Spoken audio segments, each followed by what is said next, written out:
I want to talk about fitness assessments, mostly because it's your initial step with a client, or if you're with the client, it's your initial step into training. Um, and it bothers me on what's missing. Basically, assessments are missing. Um, they're a crucial part of creating effective exercise programming. Not to mention tracking progress, because you do your assessment and then a couple of months later you do it again, you see the differences, you mark progress. Uh, but a lot of trainers are overlooking them or creating something so basic and simple that, oh, how are we feeling today? Does anything bother you today? No, the shoulder doesn't bother me today, but it bothered me yesterday, and it's going to bother me tomorrow, but it's not bothering me today.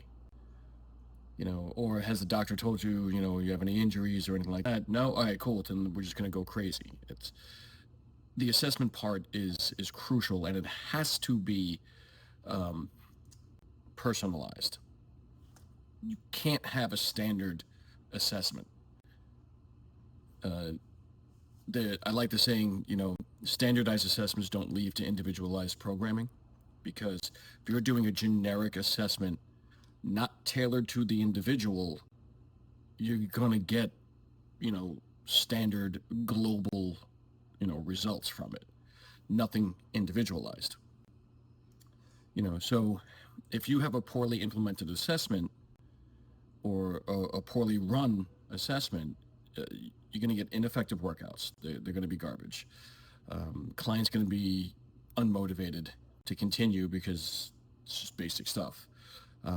Not to mention, you now increased your potential for injury. That's a no-no. So what is a personalized assessment looks like? You start with your basics, which are standard, right? Something cardiovascularly wise, something strength wise, something flexibility, mobility wise, right?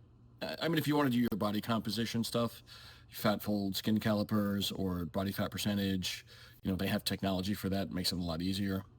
Measurements, those are great bookmarks for progress later on. The flexibility, mobility stuff, pain-free movement, things like that are gauged for your beginning of your programming and how you progress the programming moving on. But everything should be tailored to the individual. For instance, if we do a ankle mobility assessment and the client has full range of motion, no pain, no discomfort, but yet they fail the general description of the assessment, did they? Or did the assessment fail the client? Maybe they got really short legs. And it's not that they don't have the mobility and the range of motion in that joint. They lack the actual body length to complete that joint. This is where a lot of the screening goes wrong. If we base it on measurements, on height, and you have to do it 21 inches away from target, or 12 inches up high, like all these different things don't take in consideration the actual bone length of the individual.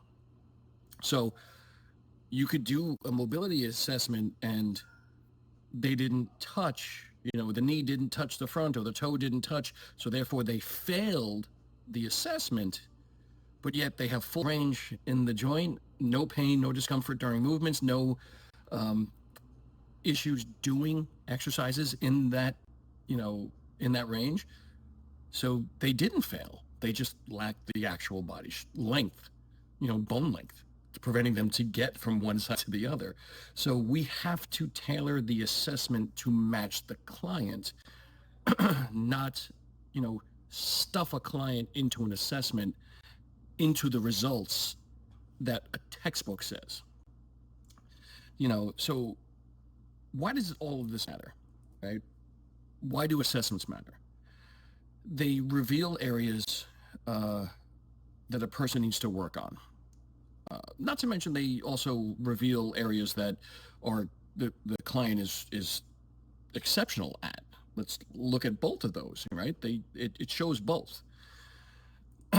but we focus on the ones that need improvement while adding in the things that they excel at, so it kind of keeps them motivated and keeps them going.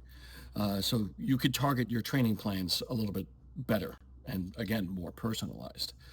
You establish a baseline. Okay, this is where you are, right? This is our assessment said that this is where you are. So after 12 weeks of programming, maybe you're here, right? That's great. That's a positive. But if we establish your baseline here and then all of a sudden you could do less of it, something happened in our programming that we need to change.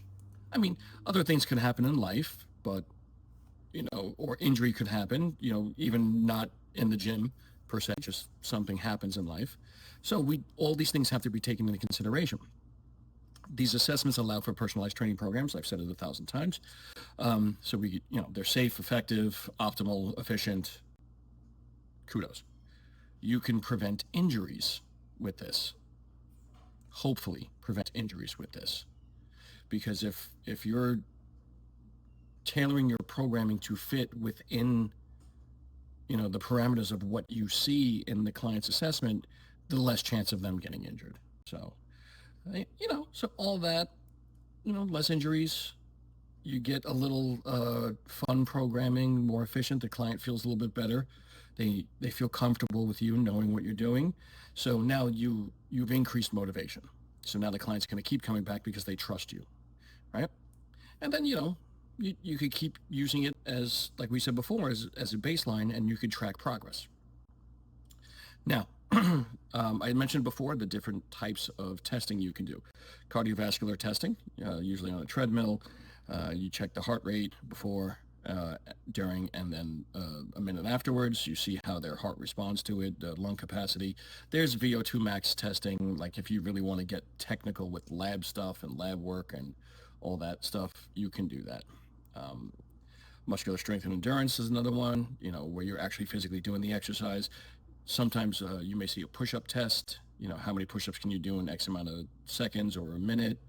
The cardiovascular test could also be a step test, where you just step up and down on a block, and you check the heart rate before, during, and after. Flexibility, mobility, range of motion tests. Then, body composition, like I said before, but we have technology for that now. It makes life a lot easier. We don't have to sit here with a skin fold and pinch their body, which usually becomes kind of invasive. And body measurements is another one. And then, your general health questionnaire. Do you have a history of this, ailment, family history of that? So, excuse me, those are all things that added into a fitness assessment. Now, what are our limitations of our assessments? Some of them may not be sport specific. If you get a client that's, training with you or wanting to train with you because of a sport, they want to get better, they want to improve their athleticism. General assessments obviously become, I don't want to say useless, but they're not specific enough. Also, the test results from a flexibility test, a range of motion test, or a strength test could all be due to, how the client's feeling at that time. So there's a lot of emotional aspect to it. They're just not motivated to really be there. So their test is going to be garbage. And then you're going to base your workouts on a garbage test. So now the workouts are going to be garbage, and it's just a cascading, issue of demotivating, right? And not to mention what we do in a gym setting or a clinic setting, isn't real world scenarios, right? They're not everyday living. So it's hard to create an everyday thing, but there are some pretty good tests out there. Now, there's a lot of trainers that don't take the time to do an assessment. And if they do, they're doing a standard overhead squat assessment, which doesn't show what a lot of people think it shows. There's a lot of issues with that. I've talked about it numerous times. So I don't particularly like the overhead squat assessment for a multitude of reasons. And I like breaking it down joint by joint and doing it that, and it only takes a few minutes longer. But most trainers don't even do that because they just want you to get into a training session so you could buy more training sessions and you could sell more. Then the gym's happy because you sold your quota, and I think quality suffers in that aspect. But if you're a private trainer, you're doing it on your own, you may give out a free assessment, and it's a way to showcase your skill set and then talk about it. But usually those become generic overhead squat assessment, sit and reach, sit up test, push up test, have a nice day. Like, yay, we did all that stuff. And what does that show me? It shows me you're deconditioned and you might have a skeletal issue. Maybe, but we don't know because we're not doing any other testing. So it's gotten to the point where if we give it away for free, it's going to be garbage. If we charge for it, we're not going to have a lot of people doing it because they don't see the value in it. So for the professional, it becomes a difficult thing to deal with. But I think we really need to focus on, our clients and doing what's best for them. We may not have a lot in the beginning, but eventually a solid, good assessment will become the mandatory again, because it used to be. I've been doing this for 30 years, and in the very beginning, if we didn't do a full assessment, we didn't get the session. End of discussion. That's it. The assessments that we do can take roughly about an hour because we're really, really in depth with it.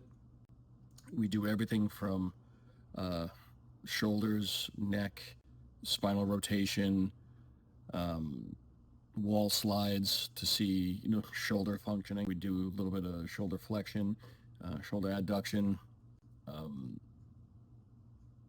ankles, knees, you name it. Like we do it because we want the most accurate information we can from your client's body that we could now suggest, the most optimal and efficient programming. So assessments are very, very important. They're not being done, and we need to change that. And if you're interested in a solid assessment, you can reach out to us, and we could take you through that. We could do it virtually. In person is always better. So you could schedule an appointment in person or virtual if you'd like, here on Long Island, New York. And maybe we could help you out. All right. Thanks again for watching. Get an assessment done.